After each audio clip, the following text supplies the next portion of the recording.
But you know what I mean? I just thought I'd remind you. Right, okay, here we go. This is the Tottenham game. So 4-1 it was. Listen, anyone who didn't watch this game, anyone who saved 95 minutes of their life, it was a great game. If you don't support Tottenham, it was open football. We went 1-0 up. We went 1-0 up from a Benton Kerr goal, which just kind of ping-ponged around the box a bit, and then it came to him. He smashed it in from like a yard out. So great. We were 1-0 up. And then Tottenham being Tottenham, who love losing a lead, what did we go and do? We go and gave away silly possession, and then we lost a goal off the corner, which was a top bins finish, an absolute top bins finish. I don't think the keeper could have saved that. There is a screenshot of him looking round Eric Dyer's shoulder to see what the Leicester player's about to do, Mendy. But even if he dived early, I think that's going in anyways, just from pure power. And then it just went completely Spursy, man. We basically went in 3-1 half-time. Eric Dyer got schooled. Ben Davis with a poor pass into Harry Kane. And then Maddison scores as well from, again, real shocking Tottenham defending. And then second half, we come out, we look lost. Our best midfielder of the year, Benson Core, you can see there, he basically went off injured, and he's now out for 6 months. So we've lost Rodrigo Benson Core for an ACL or whatever it is for 6 months. And basically, I'm crying. I am crying, guys. I need hugs. I need kisses. Anyone want to send me some chocolates, man? Cheer me up for Valentine's, please do, because we've lost our best midfielder. And without him, we don't have the link between midfield. He's our Odegaard. He's our Bruno. Even though he's probably not as good as those players, he is our guy that links midfield to, you know, into the attacking third. He takes the game into the attacking third. And he's good at defending as well. He went for a 50-50, smashed his knee to the guy. The guy was in real bad pain. They were going to bring in the oxygen and everything. And then to finish it off and put salt into the wounds, and to send us home packing, Harvey Barnes scores a really nice goal, 20 yards out. But that was the game, guys. But what I want to point out in this game, for anyone who didn't watch it, is Eric Dyer, Ben Davis, Japhet Tanganga. Sounds like a boy band from back in the day. They have not played together for I don't know how long since the last time they played together. And I put it on Conte. Why did you put Japhet Tanganga in there? Honestly, why did you? I call him Jaffa Tanganga because honestly, sometimes I just think this man, he just fires blanks whatever he does. Because I feel sorry for him, to be honest, because he came in, like he got thrown in. Yeah, Jaffa got thrown in and he just looked headless. Eric Dyer was headless. Didn't have his best mate, World Cup winner Romero next to him, sorting him out, helping him, saving him. Ben Davis was just like the third of that comedy act. And literally the back three didn't know their ass from their legs, man. It was a comedy show that Iheanacho squares up Eric Dyer. He stops, something you'd see on a five-a-side pitch, puts it on his left and bang, curls it in. Took the absolute piss out of him, took his shorts down, spin him around and sent him for a hot dog, man, literally. So it was shocking. But the bad news for Spurs fans is that Rodrigo Bentancur is out. Yves Bissouma is out. Hugo Lloris is out. We've got our club captain Hugo out for 6 months. We've now got Rodrigo, our basically best player, best midfielder, out for 6 months. Yves Bissouma's out. Ryan Sessegnon's just done his hammy over the weekend, training on Friday before the game. He's out. So we're relying on Perisic, on Skip, on Pierre Højbjerg there. You can see he's there. And then we've got Pape Sarr, who's like a 20-year-old or whatever it is that we bought like a young project to fill in for Rodrigo Bentancur. So we are FUCKED. We've got AC Milan away on Tuesday. God bless us. But knowing Tottenham, the yo-yo club that we are, we'll probably go and win away at AC Milan on Tuesday. And that's what Tottenham do. They win and lose, win and lose. But I'll open it up to the panel. Let's go down the side there. Sultan with you, then VJG and Sage. What do you make of this Tottenham team? Where are we going to finish? And are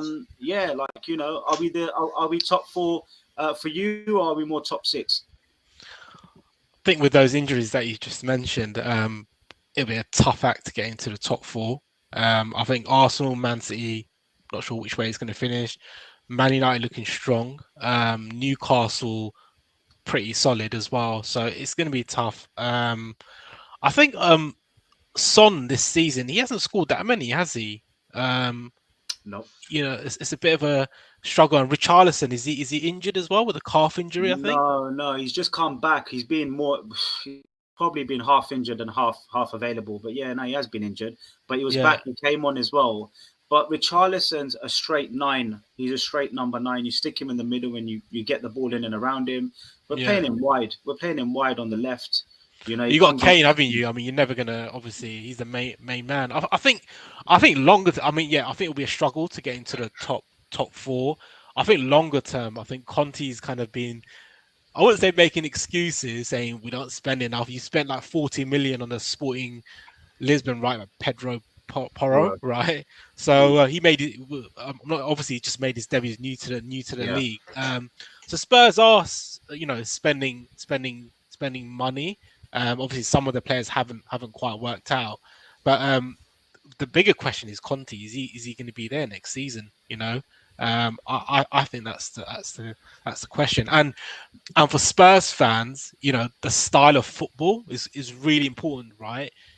This 3-5-2, it has worked for Conte in Juventus and the teams he's been at. Chelsea, I think he won the league.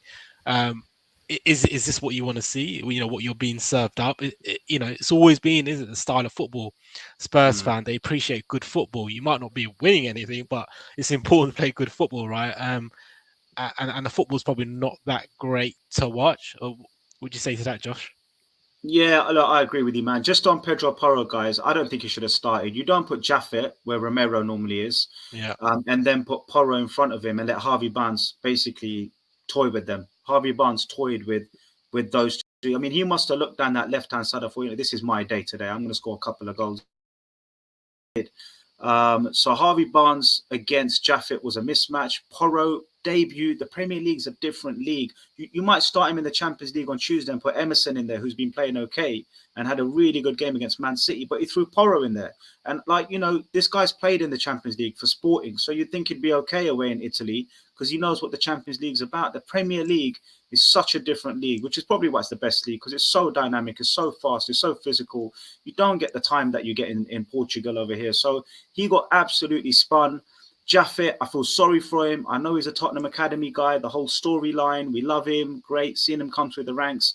But to throw him in instead of Davinson Sanchez, I think was a mistake. Sanchez has been okay. We saw that, we've seen it this season. He's come in and done an okay job. And to put in Sanchez next to Dyer and Ben Davis, they know each other well. They've played before many times, especially under Mourinho. We even had Clement Lenglet, the ex-Barcelona player, the French international, on the bench. So I don't know who put in Jaffet. I don't know if that was an emotional reaction.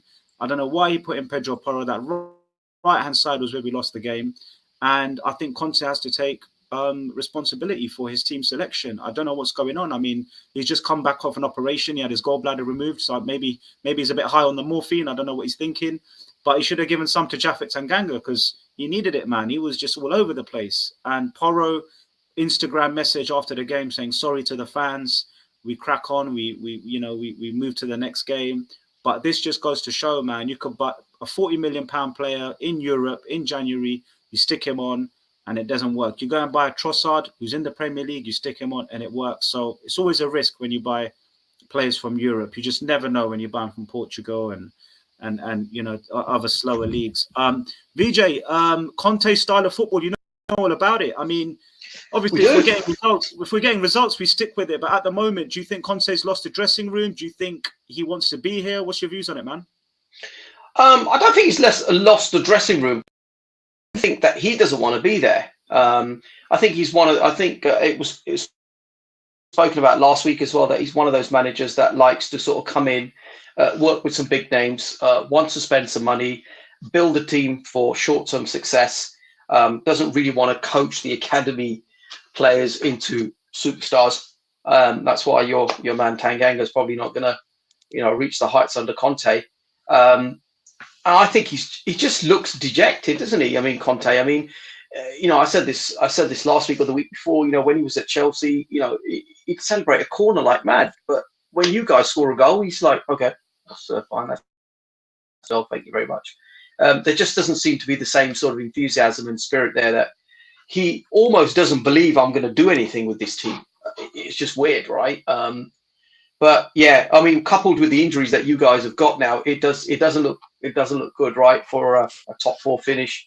but you are a Jekyll and Hyde club. I mean, you beat Man City last week, and then you're going to get smashed 4-1 to Leicester. It probably should have been 5-1, right, in the end, but thanks to Barnes' toenail, it was offside. So yeah, it doesn't look good at the moment.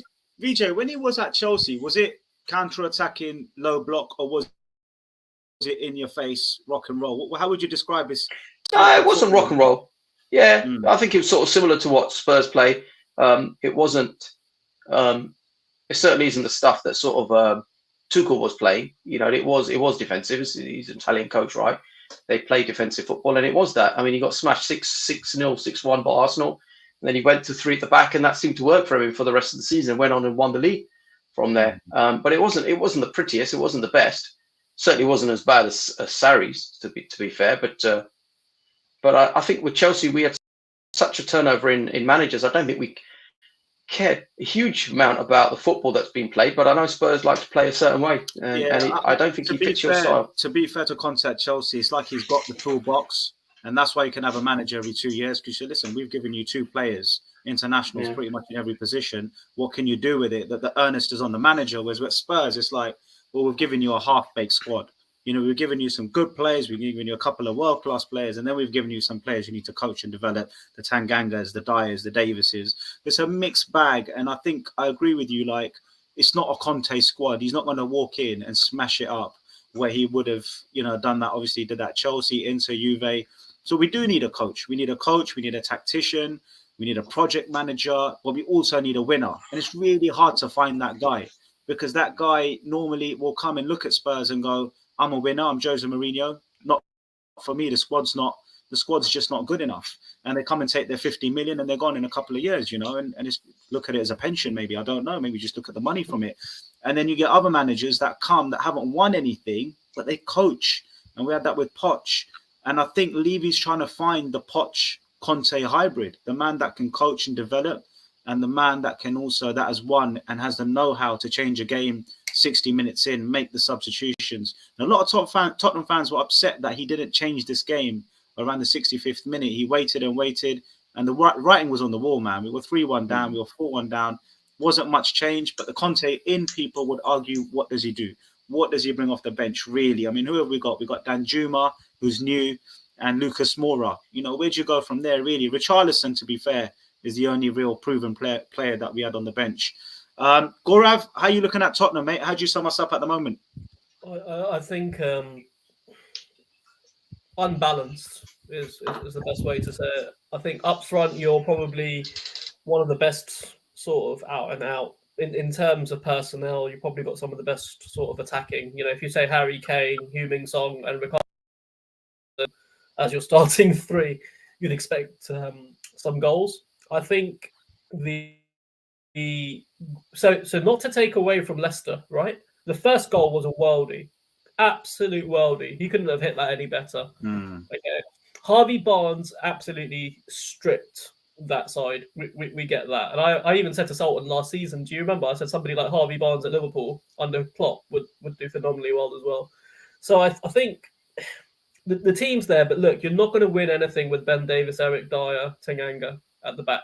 That's where you lose the game. If you're playing this if you're playing this 11-a-side in even like, I don't know, goals or something in Hayes, this team is going to lose. This team's going to concede, because just on the balance of it, you can see the front 5 from Leicester going to destroy that back 3, right? So it doesn't take a genius to work it out. In terms of Spurs and Conte's the wrong manager for the club.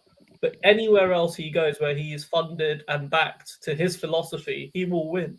And I think this is the thing. If I was to turn around and say to a Spurs supporter, hand on heart, do you really care if Conte was given his own philosophy for a couple of years to guarantee that you win something? I think you would take it, because you've had so many years of hurt in terms of, you know, being there or thereabouts. That's the thing. So I think sometimes you've got to almost sacrifice it. And if you remember, I think VJ will probably attest to this, David Luiz was a shocker when he was playing 4 at the back. And then when he went to 3 at the back, you know, Luiz and Dyer have a lot in common in that sense. And it's that piece that I think once Conte gets it right, he gets it right on so many levels. Your bench is going to cost you ultimately I don't know enough about Danjuma. I don't know enough about some of the other players Skip on the bench to actually say they're going to be game changers. But you've got a team here that should score goals. And if I was Conte, I'm going 4-5-1, right? Because Harry Kane is the one. You give him one chance, he will bury it. So it's about trying to find the right formation to play with the team that you've got. And sometimes that means, and the best goals that you scored last season was when Harry Kane dropped into the deeper striker role and released Son. And I think none of that's happening. Son can't be bothered to run beyond the sort of last line of defence. And there's something very toxic going on at Spurs. And I'll tell you why. Because when Conte wasn't there in the last game, Spurs were a different team. And now that Conte is kind of back, they've just gone and lost 4-1 to a team, let's be honest, that couldn't buy a win about 5 games ago. So, you've got a good team in the sense of Leicester, but they're nothing amazing. And he shouldn't have got destroyed that. To that point there, the players have to believe in the manager's philosophy. Man United's players are playing above their levels, and he's getting the best out of them because they believe they're at one with the training, they're at one with the drills, they're at one with the approach to the game and their positioning, and even the management, right down to that level. A lot of fans have said Conte messed Spence around, and I know Sage asked the question last week: what happened with Jed Spence, one of the best, right backs, in that age group, like really smashing it for Nottingham Forest, and then we almost killed him off a bit, and now we've sent him out on loan. And maybe the way managers treat personnel, they can be too hard, they can be too rash. Jose Mourinho treated Gareth Bale a bit different. Luke Shaw was horrifically treated by Mourinho. Yeah, Rashford with Jose. And I think players are now smart enough. There's so much power in the dressing room where if there's enough of them to say he's a twat, then there's enough of them to down tools and go, yeah, we're with you on that one. So I think the players are not enjoying the training, the drills, the football. But Conte is doing it to protect us from losing. But it's obviously not working because we shipped 4 goals to City in the second half. We shipped 3 goals in the first half here, and then should have shipped not just the one, but the second one was onside, if you ask me, 5 goals. Yeah. We're shipping goals, playing 3 at the back and 2 DMs. Yeah. Conte is almost going out there indirectly saying it's not working. Yes, I keep telling everyone I've got, shit defenders. Then I'm playing 3 at the back. But if you're playing 3 at the back with shit defenders and you've got 2 DMs in front of them and it's not working, then obviously your approach is not working. Maybe your idea, your philosophy is not working. Maybe you need to change it. And Sage, I'll come to you on this, mate. Do you think that Conte is the right man, or do you think he's lost it? How do you look at it? Because you're watching your lovely neighbours just collapse. Get one game on, one game off, one game on. It must be amazing for you. Your notification bars must be going mad. Just these goals being shipped. And I'm sure it put a smile on your face when you saw us lose. And I know obviously you guys got the draw, and Arsenal fans must be happy to see Tottenham fans lose. It's great for Arsenal, but just putting the Arsenal hat to one side, is he the right man for Spurs? How do you look at it, mate? What you said to people, obviously where I am in East London, I have a lot of Tottenham fans who are my mates. So we discuss this thing all the time where they say, we got Conte now, we're gonna win stuff. I said to everyone, I'm gonna say this to you as well. And there's something called expressions. No, it's not that. You know expressions. I thought you were gonna do the Jack Wilshere thing. What do you think of shit? No. I would just say, Conte's style of football is just outdated, to be honest with you. I'm going to be brutally honest with you. When he first came to Tottenham, I thought, this could be a problem. But then I'm seeing the style of football. It's not ever been entertaining to me. It's not ever been cutting edge. It's never been, we're going to stick it on you guys today. It's never been like that to me. It's like, we're going to play the game. We're going to be defensively sound and organized and outplay you guys. But I never ever thought Conte was going to be the manager for that, because mainly is your owner. Now, what I mean by that is that Conte, again, with Chelsea, he needs those established already players.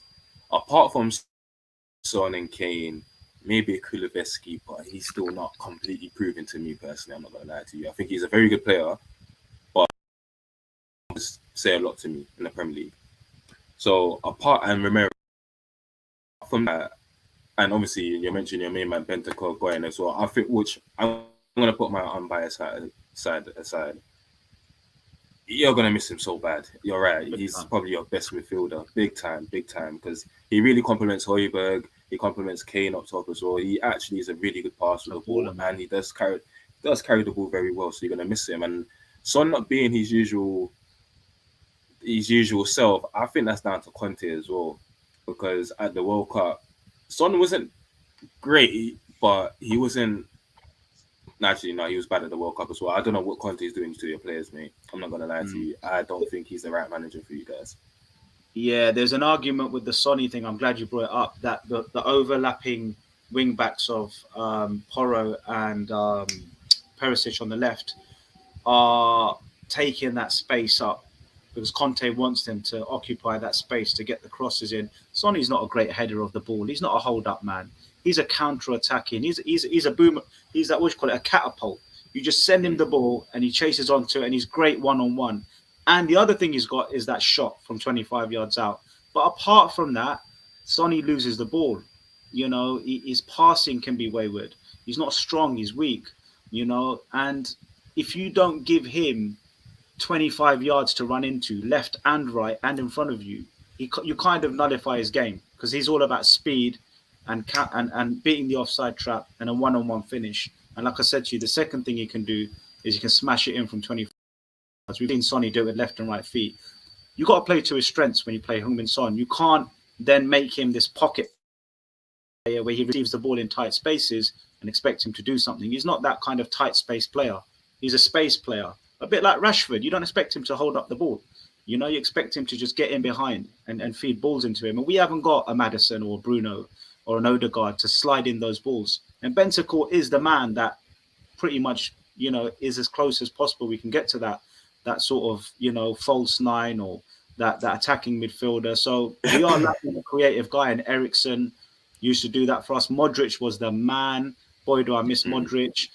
But, you know, we're lacking there in that creative department, and which is why Harry Kane sits back sometimes and says, give me the ball. Sonny, you run. Kulusevski, you run.